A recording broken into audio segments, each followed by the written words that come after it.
भविष्य में अपना शहर कैसा होना चाहिए, इसकी एक झलक हम आज आपको दिखाना चाहते हैं। ये शहर सऊदी अरब में बन रहा है। इसका नाम है नियोम। अरबी भाषा में नियोम का अर्थ होता है नया भविष्य। इस शहर की सबसे बड़ी खासियत यह है कि इसकी बनावट दूसरे पारंपरिक शहरों की तुलना में एक सीधी लकीर के आकार में होगी, यानी ये एक वर्टिकल सिटी है। इसकी कुल लंबाई 170 किलोमीटर और चौड़ाई सिर्फ 200 मीटर होगी। दूसरी सबसे बड़ी खासियत यह है कि उसमें प्रदूषण बिल्कुल नहीं होगा, पोल्यूशन फ्री होगा। इसमें पेट्रोल और डीजल की कोई कार नहीं चलेगी। यहाँ के लोग सिर्फ पब्लिक ट्रांसपोर्ट सिस्टम का इस्तेमाल करेंगे। यहाँ किसी के पास कोई गाड़ी नहीं होगी।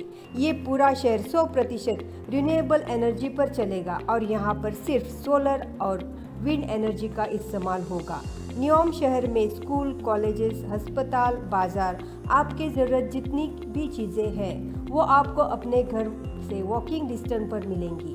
5 मिनट के वॉकिंग डिस्टेंस से आपको सब चीज़ें मिलेंगी। इस शहर के एक हिस्से से दूसरे हिस्से तक, एक छोर से दूसरे छोर तक आप 20 मिनट में पहुंच जाएंगे।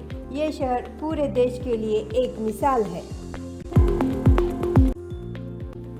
धरती पर इंसान बढ़ते गए, बसाहत बढ़ती गई, पेड़ कटते गए, कंक्रीट के जंगल उगते गए, शहर बसे बढ़े खत्म हो गए, नए शहर बनते गए। लेकिन इस दौरान इंसान का प्रकृति से रिश्ता टूटता गया। पेड़ पौधे, हवा, रोशनी, पानी, सबकी परेशानी बढ़ती गई और अब इन्हीं तमाम परेशानियों को खत्म करने का एक नया सपना देखा गया, जिसका नाम है नियोम। सपनों जैसा एक अद्भुत शहर जो सऊदी अरब के रेगिस्तान में पूरा हो रहा है।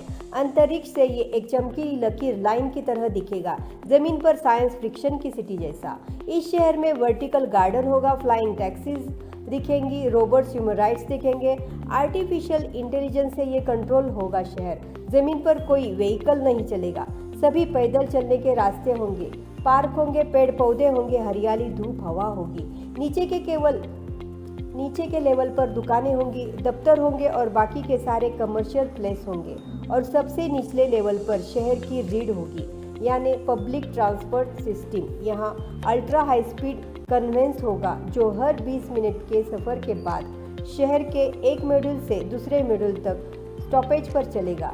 ये पूरा शहर दो तरफ से 5 मीटर की ऊंचाई तक कांच की 2 दीवारों के बीच बंद रहेगा, लेकिन आसमान की तरफ से ये खुला होगा।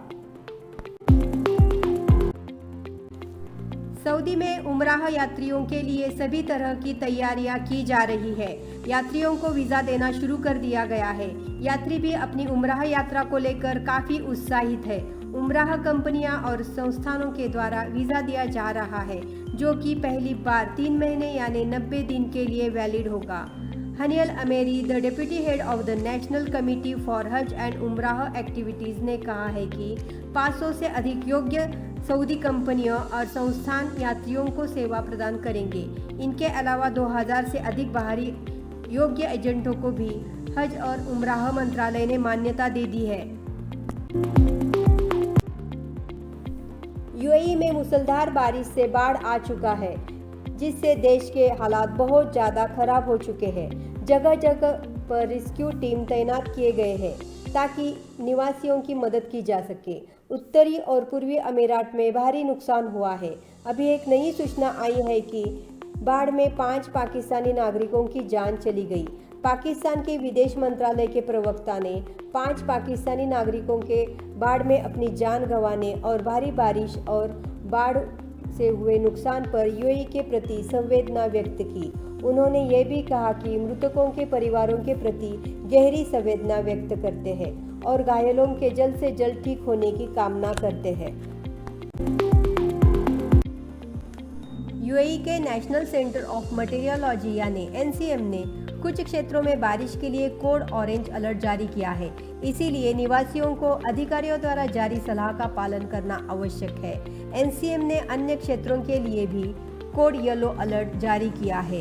अबू धाबी ने मोटरिस्ट से बारिश के मौसम के कारण सावधानी बरतने का भी आग्रह किया है। दुबई के एक शॉपिंग मॉल को आग लग गई, जिस पर बाद में काबू पा लिया गया। यह आग दोपहर के समय इंटरनेशनल सिटी के पास ड्रैगन मार्ट के एक हिस्से में लग गई थी। दुबई सिविल डिफेंस के एक प्रतिनिधि ने कहा कि आग लगने की सूचना मिलने के कुछ ही मिनटों के भीतर दमकल कर्मी घटनास्थल पर पहुंच गए थे। इंटरनेशनल सिटी में चाइनीज मार्केट में लगी इस आग पर 10 मिनट में काबू पा लिया गया था। किसी के घायल या मृत्यु होने की सूचना नहीं मिली। यूएई में कई बार सैलरी समय पर दी नहीं जाती है। ऐसे में आपको ये जानकारी जानना बहुत ज़रूरी है। यूएई के वेजेस प्रोटेक्शन सिस्टम यानी WPS उन प्रतिष्ठानों के खिलाफ जुडिशियल प्रोसेस शुरू करती है जो कामगारों को समय पर पैसा नहीं देते हैं। तो आइए जानते हैं कि कानून क्या कहता है और इस मामले में प्रतिष्ठानों पर किस आधार पर सजा दी जाती है।